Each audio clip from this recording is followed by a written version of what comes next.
The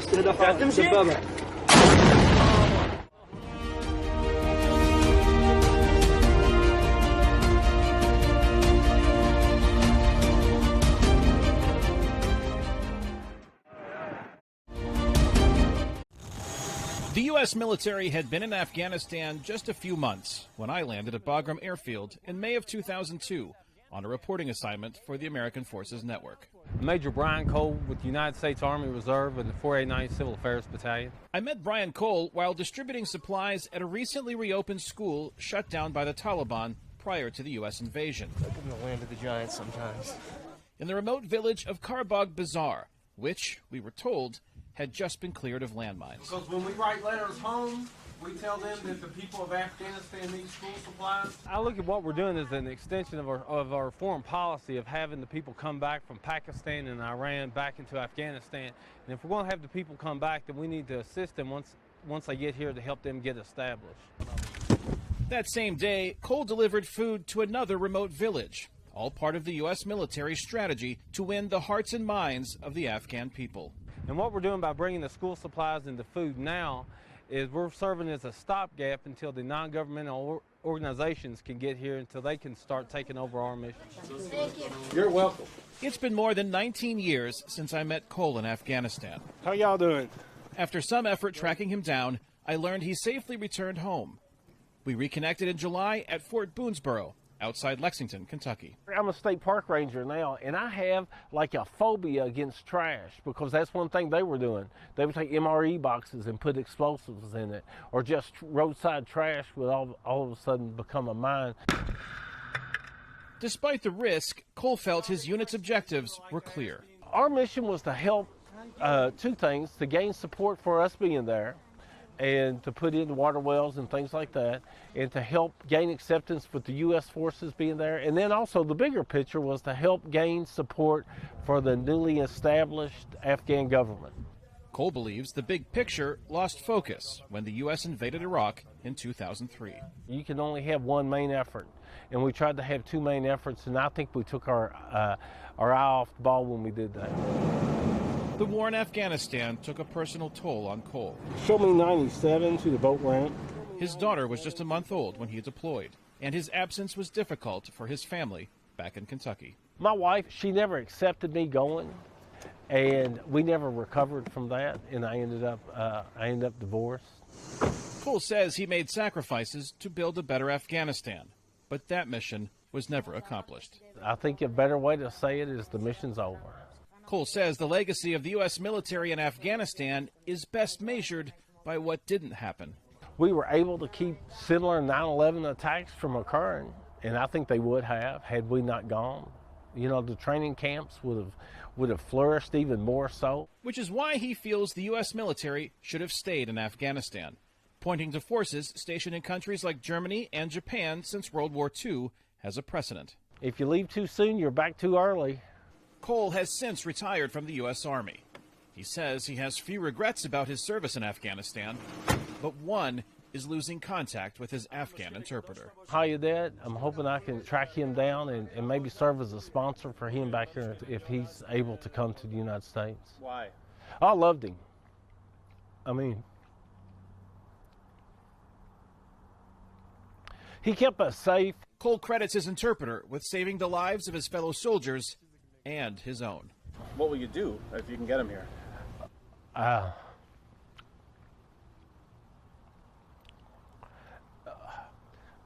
Give him a place to live. How do you think he would appreciate that? Oh, he'd love it. We talked about that. We talked about him coming to the United States. Cole still didn't know the status of his Afghan interpreter as the U.S. military presence in Afghanistan neared its conclusion, culminating in the chaotic exodus of tens of thousands aboard planes departing the Kabul airport. Kane Farabaugh of VOA News, Lexington, Kentucky.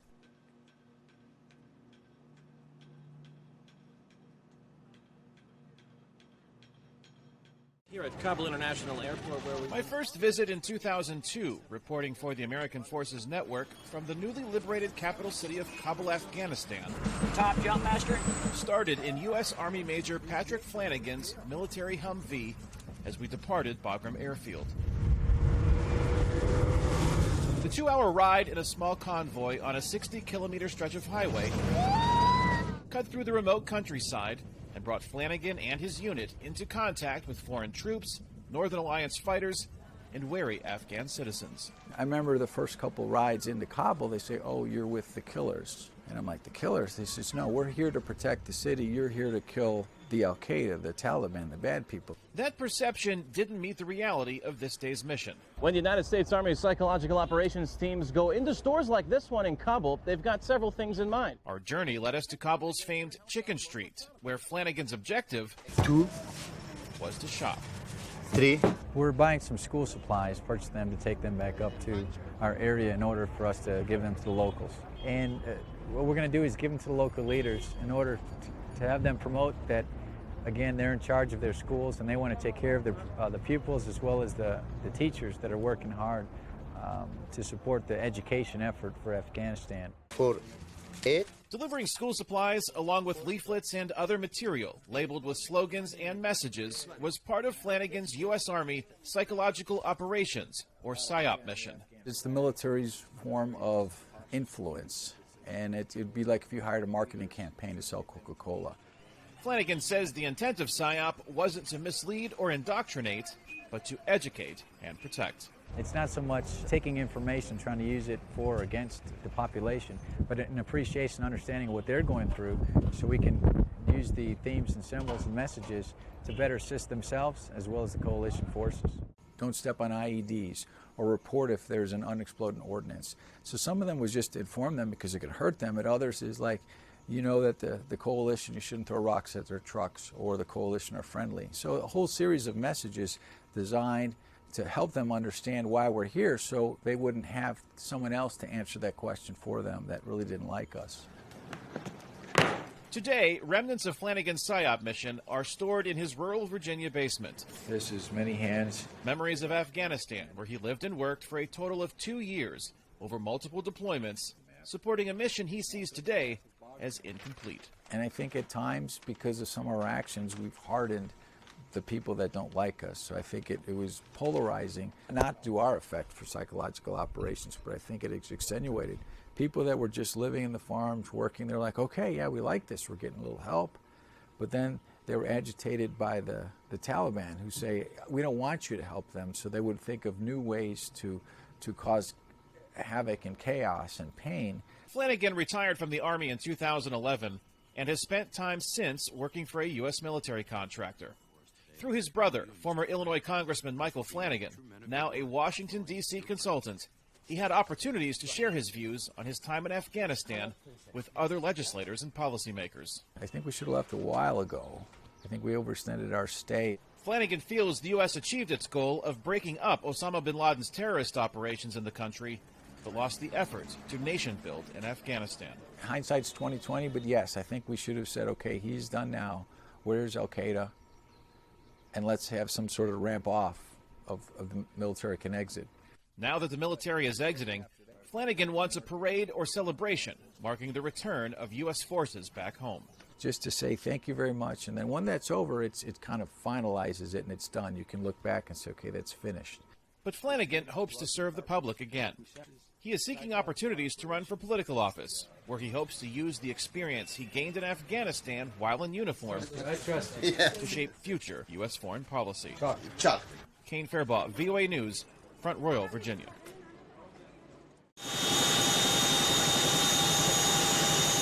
My assignment to Afghanistan in 2002 was to understand the conditions and motivations of service members who were spending their first 4th of July holiday after 9/11 in Afghanistan, trying to rout the Al-Qaeda terrorist network. Meanwhile, an Air Force B-52 was also in the area on a planned mission to bomb suspected Taliban and Al-Qaeda locations. My friend and American Forces Network colleague, Staff Sergeant Dan Milbauer, accompanied me on our first experience in a combat zone. When you come into the country the way we did, in a military aircraft and under cover of darkness to avoid being shot at and landing in a corkscrew kind of pattern, you know, that's kind of when it first hits you that, oh yeah, this is real. You know, we are going into harm's way.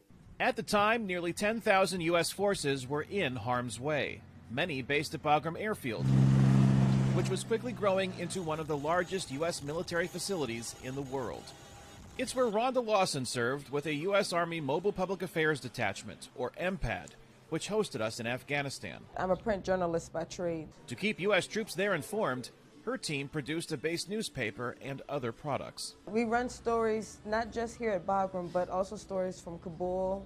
Every once in a while we might get a story from Kandahar or from Uzbekistan.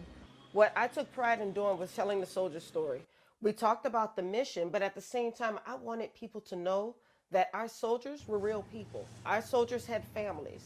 Our soldiers had feelings. U.S. troops also received messages from back home showing passionate support for their mission.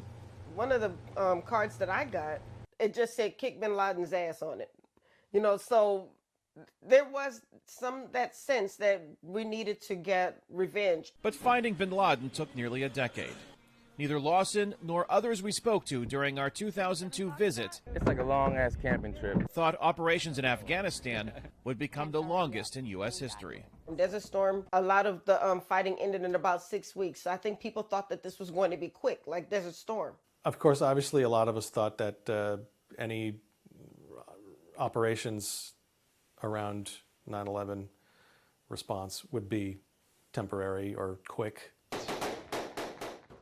As the war in Afghanistan dragged on, Milbauer returned to the country a second time in 2003 to work with a psychological operations, or PSYOP unit. It's really kind of trying to, I guess, strategically put out information.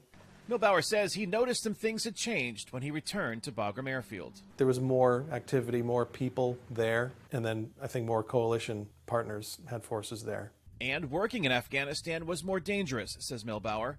He vividly remembers a close call during a mission to support a remote Afghan radio station. I heard this whistling of an RPG coming in, so it passed over my head. No one was injured, says Milbauer.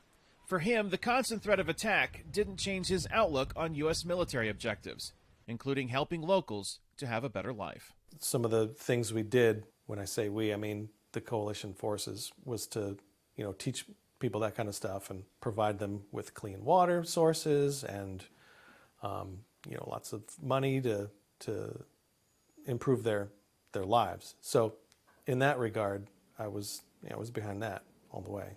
Milbauer and Lawson were two of more than 775,000 U.S. forces who served at least one deployment to Afghanistan since 2001.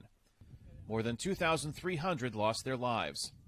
Despite the country now falling back into the hands of the Taliban, Lawson, who retired from the U.S. Army in 2017, believes the U.S. effort was not in vain. I will never consider our presence in Afghanistan a failure. It's hard to say whether the mission was accomplished in total. Milbauer, who left the military in 2007, feels the U.S. reached the point of doing all it could in Afghanistan. We've found and eliminated Osama bin Laden. I think after 20 years, it's probably time to get out of there and let them try to take care of themselves the best they can. Many Afghans are now worried about how they will be treated by the Taliban, who took control of most of the country as U.S. forces pulled out of Afghanistan, ending America's longest conflict. Kane Farabaugh, VOA News, Peterborough, New Hampshire. Lawrence Taylor worked as an air traffic controller in San Jose, California on September 11, 2001. Just 4 months later, he was among the first uniformed members of the military on the ground at Bagram Airfield in Afghanistan. When we showed up, the tower itself, it wasn't in the best condition. The floor was all damaged. The ceiling had a mortar hole in it.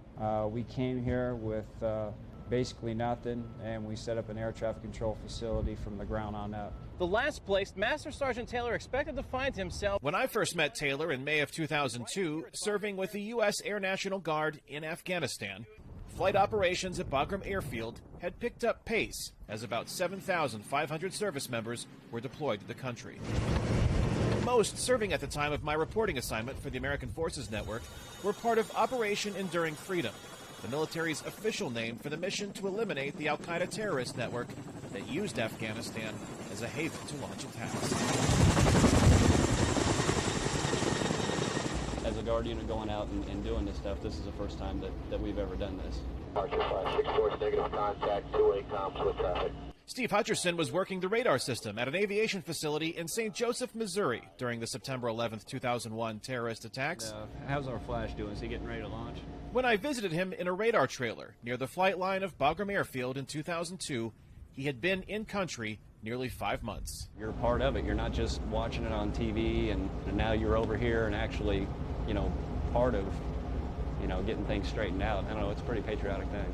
Hutcherson's first combat deployment wasn't his last. Was home for about 6 months, and then we got the call again, and we got to go over to Iraq and spend a little bit of time over there. It wasn't hard to track down Hutcherson 19 years after we first met.